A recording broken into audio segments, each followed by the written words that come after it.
Alright, Detonate Dead Chain Reaction build overview. So this is my League Start character that I began the Hardcore Affliction League with. It actually started as a Volatile Dead of Seething was the idea. They're basically almost the same skill, Detonate Dead of Chain Reaction, Volatile Dead of Seething. It's just hit-based corpse life scaling damage. You can see I actually have the Detonate Dead in a pseudo 5-link helmet so that I can have a 6-link unearth to get tons of corpse HP on these unearths. And it's been a week now. I've gotten the character basically to where I wanted to originally get it from my pre-league start planning and everything. And it's time to give an update how it's gone, what the build's done. Really good starter build because it's just corpse scaling. It's similar to Ignite DD in that it just gets a lot of damage for free. You start with Desecrate and then eventually you can switch to Unearth.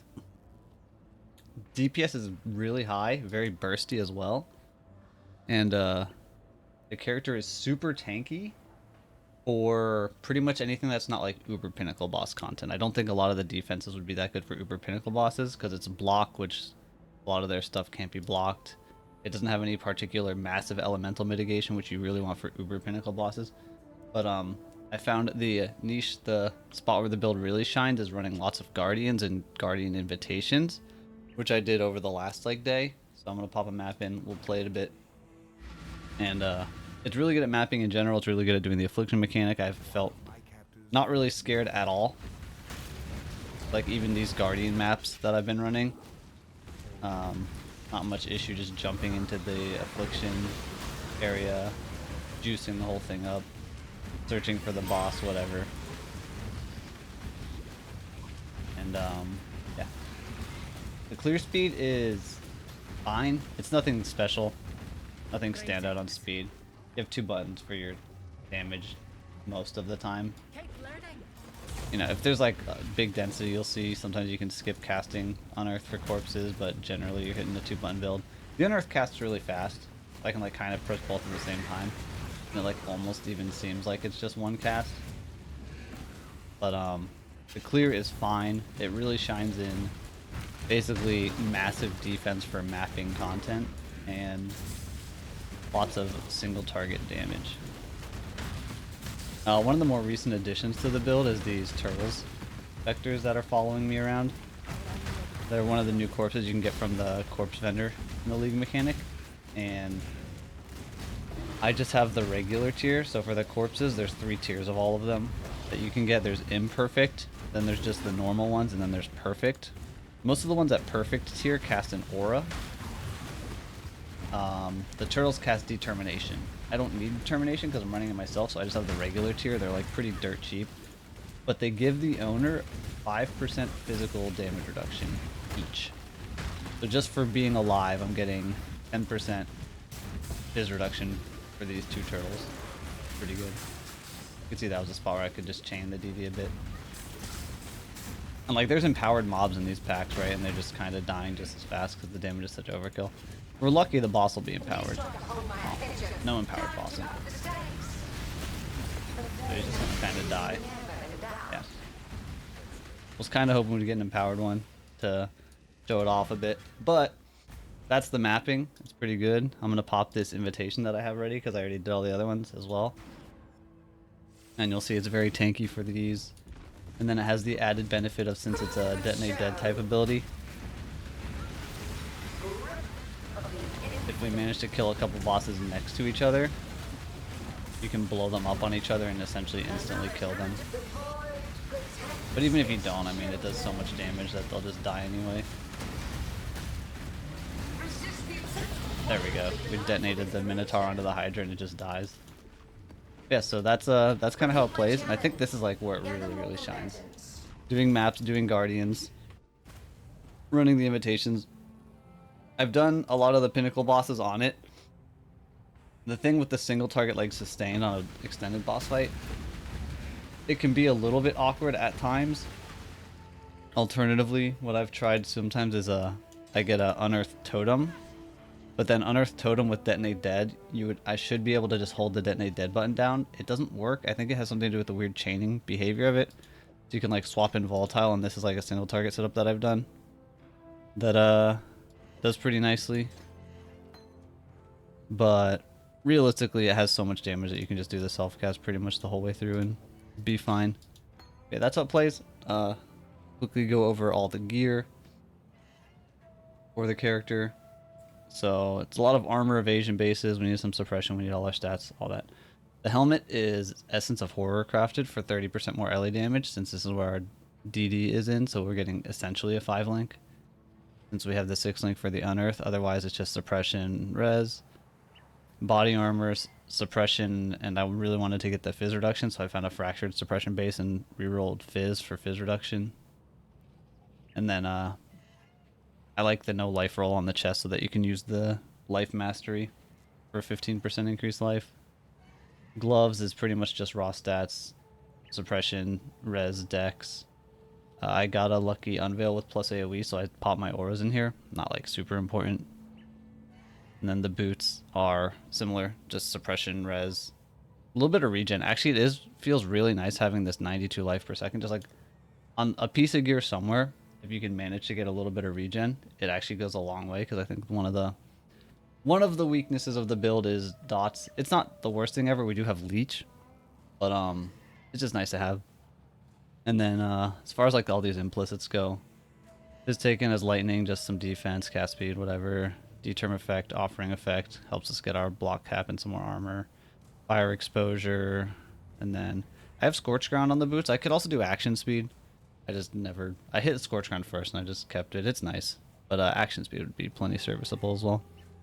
Shield is a fractured fire damage shield with +1 fizz spells. +1 fizz is for the unearth. You'll see we have +1 fizz on places where we need extra +1s, not +1 fire, because +1 to the detonate dead doesn't really matter. What matters is getting the unearth leveled up for more corpse HP.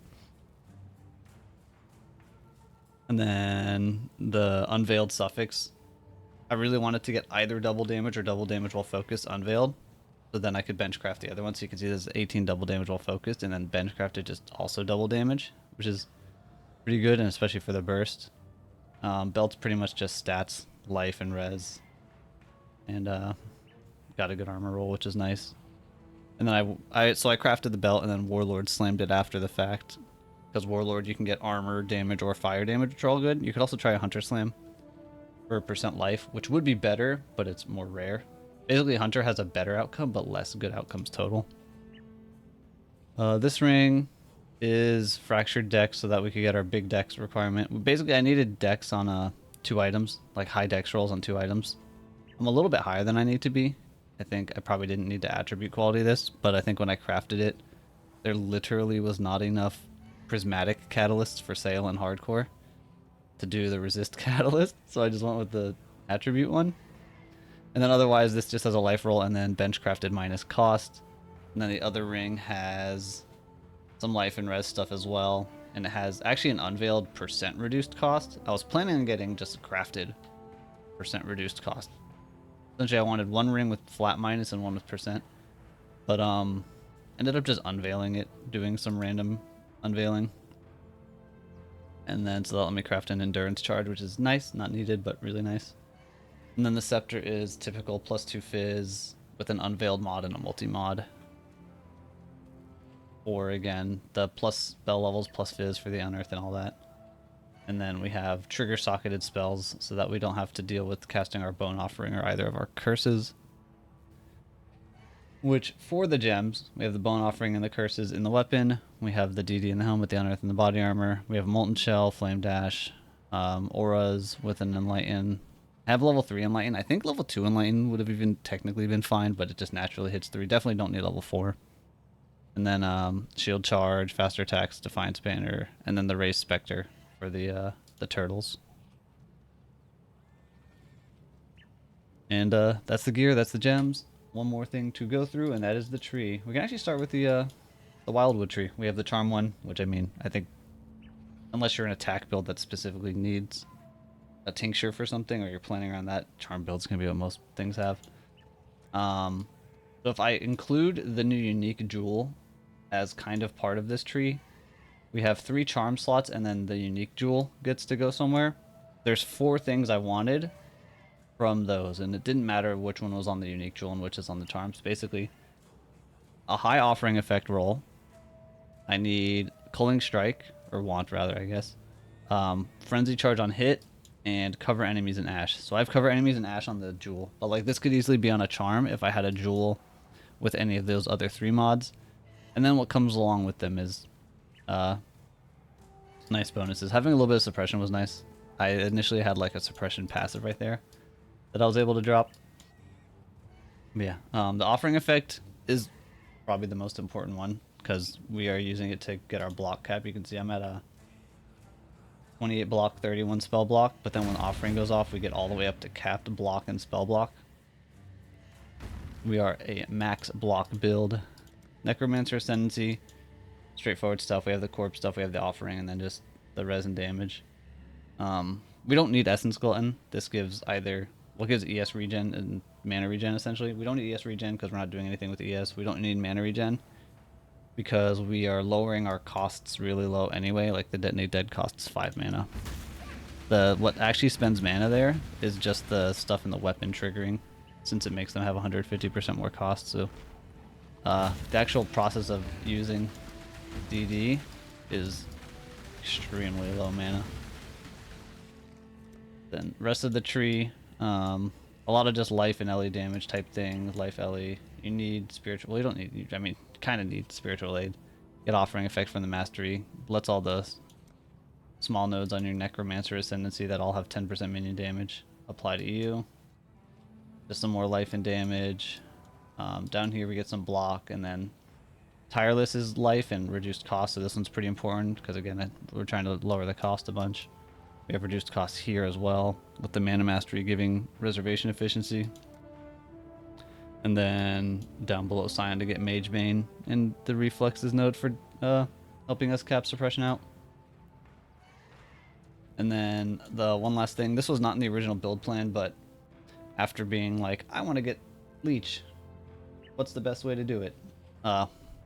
Cluster Jewel. LE Leech. It's pretty good though, just damage-wise anyway. Especially, so I'd mentioned the totem setup earlier for single target stuff. One thing that the self-cast benefits from that the totem doesn't is this Sadist node. You can still get Ignite yourself, but the Necromancer node for chilling and shocking stuff when you spawn corpses, if it's a totem spawning the corpses, I believe you do not get the damage from Sadist, only if you're casting it yourself. But I've just been pretty much almost exclusively unearthed casting myself at this point. So we are getting all 3 of these, which makes this pretty good damage. And then the Leech from the Doriani's Lesson is very nice for sustain. But honestly, Tree's pretty straightforward overall, I think.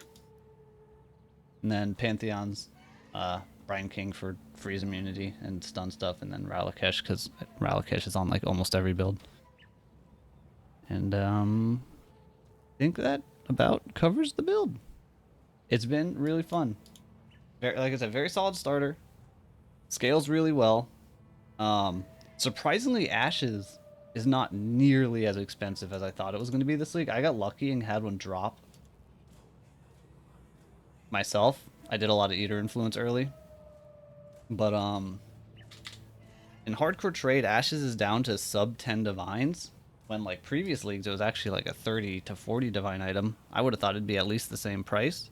So that's actually really nice for the build because everything else is like, you know, I have good gear, but it's nothing like insane. I mean, the Scepter's expensive because making +2 Fizz Scepters is always a pain. But this is like the very last item I crafted. I don't think I have it anymore. But the Scepter I was using was, for the majority of the time, was just like fractured cast speed, and I used Essence of Fear to get minion damage. And then I crafted the trigger socketed spells. But yeah, would recommend. Fun build, extremely tanky in maps if you want something that can like do the league mechanic and, you know, farm T16s and Guardians and all that, and just kind of not give a fuck about what the mobs are trying to do to you.